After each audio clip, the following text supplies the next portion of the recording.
አንድ ለአማራ አሪፍ ነገር የሚሰራ አንድ ድርጅት በመርህ የሚመራ የዲያስፖራና በተለይ ሚዲያ ላይ የአክቲቪዝሙ ስራ ላይ አንድ ተቋም ያስፈልጋል ብለህ ስትነሳ ከብልጽግና አክቲቪስት እና ከብልጽግና ባለስልጣናት በላይ ብልጽግና እንደዚህ አይቶህ ማያስርህን የአማራ አክቲቪስቶች አማራ የሚመስሉ ጥቁር አማራዎች ያሳስሩሃል ስልህ ምንድነው ከህዝቡ እንድትወጣ ያደርጉሃል ህዝቡ እንዲጠላህ ያደርጉሃል ምን የሆነ ትርክት የውሸት ትርክት በመፍጠር ለምን አንተ በዚህ መንገድ ከሄድህ እነሱ ዲያስፖራውን ለመዝረፍ ከባለ ሀብቱ ለመለቃቀም አይመቻቹም ስለዚህ የአማራ አክቲቪስት የተጠናከረ አለመሆኑ ሚዲያ እንዳይኖረው መሆኑ ሁሌም ታዛዥ የሆነ ዲያስፖራ የተደራጀ ዲያስፖራ እንዳይኖረው የሆነበት ምክንያት ይሄ ነው ይሄ ደግሞ በጣም ተለፍቶበታል ሰሚ ጠፋ እንጂ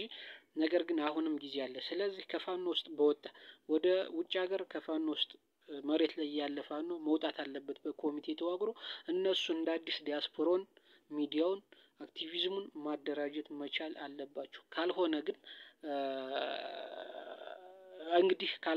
ሀሜት ነው ሀሜቱ ምንድነው ዓለም የአማራ ጠላት ነው የአማራን ችግር መረዳት ዓለም አይፈልግም ዓለም ይጠላናል እያለ ያልሆነ ትርክትና ያልሆነ ለሌባ የሚመች ዶክመንታሪ መስራት አለ አይደል የሆነ በምናባዊ ታሪክ መስራት አያዋጣም የሚያዋጣው መሬት ላይ መስራት ነው እንዴት ነው የምትሰራው ከፋኖ መሬት ላይ ያለ ችግሩን የሚያውቅ አላማውን የተረዳ ኮሚቴ ተዋቅሮ ወደ ዲያስፖራ ሄዶ ወጥቶ ዲያስፖራው እንደገና መዋቀር አለበት ሚዲያ በነ ሙሉጌታ አንበርብር ነው እነ ሙሉጌታ አንበርብር እኮ ብልጽግና ያኔ የትግራዩ ጦርነት ላይ የብልጽግና ወንበር ሲናጋ የመከላከያን ዩኒፎርም ለብሰው ግንባር ድረስ ዘምተው ሲዘግቡ ነበር የአማራ ላይ ፋኖ ላይ ሲነሳ ግን ወደ ኡጋንዳ ነው የሸሹት ብዙ አሉ ስለዚህ ይሄ አይነት አክቲቪስት ነው አማራ ያሉ ስለዚህ እነሱ ሳይሆን መግለጫ በእነሱ ሳይሆን መውጣት ያለበት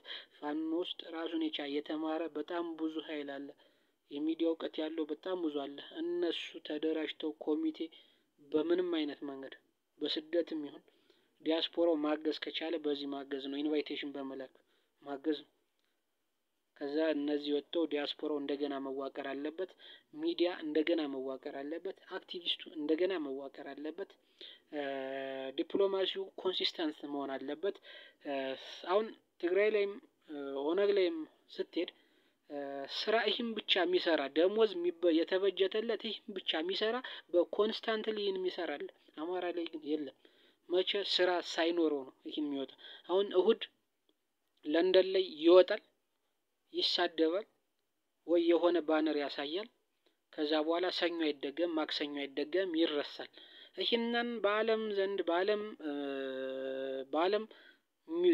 በዓለም መድረክ ላይ ተጽዕኖ ለመፍጠር ኮንሲስተንሲ ያስፈልጋል ጽናት ያስፈልጋል ጽናትም ኮንሲስተንሲ ያስፈልጋል ስለዚህ ይህን ለማድረግ ራሱን የቻለ ኮሚቴ ይህን የሚሰራ ያስፈልጋል ይህን እኮ እነ እስክንድርና እነ ሻለቃ ዳዊት ሰርተውታል ይህም ብቻ ሰርቶ እኮ እስከ እስራኤል ጀሩሳሌም ድረስ ሄዶ ቴልአቪቭ ድረስ ሄዶ እኮ የደህንነት ቢሮውን እስከማናገር ድረስ ደርሷል ብራስልስ ሄዷል ለንደን ሄዷል ፓሪስ ሄዷል ለምን አማራን ለመከፋፈል ተጠቀሙበት እንጂ እነ እስክንድር ማለት ስለዚህ ይሄ አይነት ለአማራ የሆነ መሬት ላይ ካለው ፋኖ ወጥቶ ሚዲያው እንደገና መደራጀት አለበት አክቲቪስቱ እንደገና መደራጀት አለበት በተለይ ዲያስፖራው እና የዲያስፖራው የኢኮኖሚ ፍሰት ወደ ፋኖ የሚሄደው ለአማራ እርዳታ የሚመጣው ፍሰቱ በዚህ አላማውን በሚያውቁ በተገነዘቡ ሰዎች መመራት አለበት ያ ካልሆነ ግን አንድ ዲያስፖራ ተነስቶ ይሳደባል እንጂ ግንዛቤ አይፈጥርም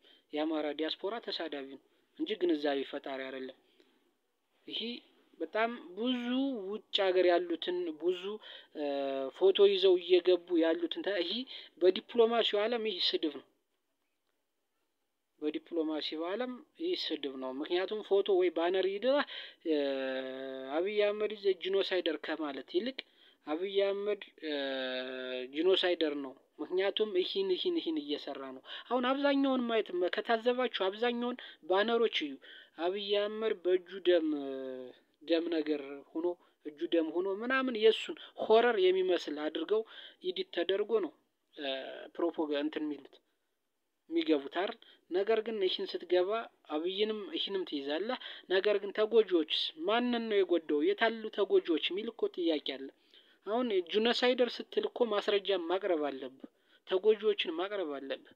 ጂኖሳይደር ስትል እኮ በጅምላ ቤንሻንጉል ላይ፣ መራይ ላይ፣ እብናት ላይ የተጨፈጨፉትን እኮ ፎቶአቸውን ማሳየት ቪዲዮአቸውን ማሳየት አለብህ።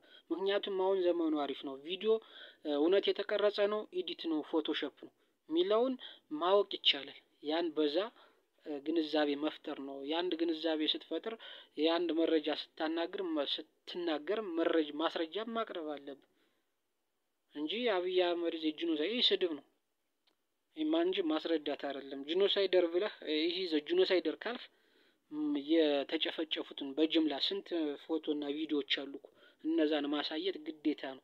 ይህ ደግሞ ምንድነው ከምን የሚመነጭ ነው አለ አይደል?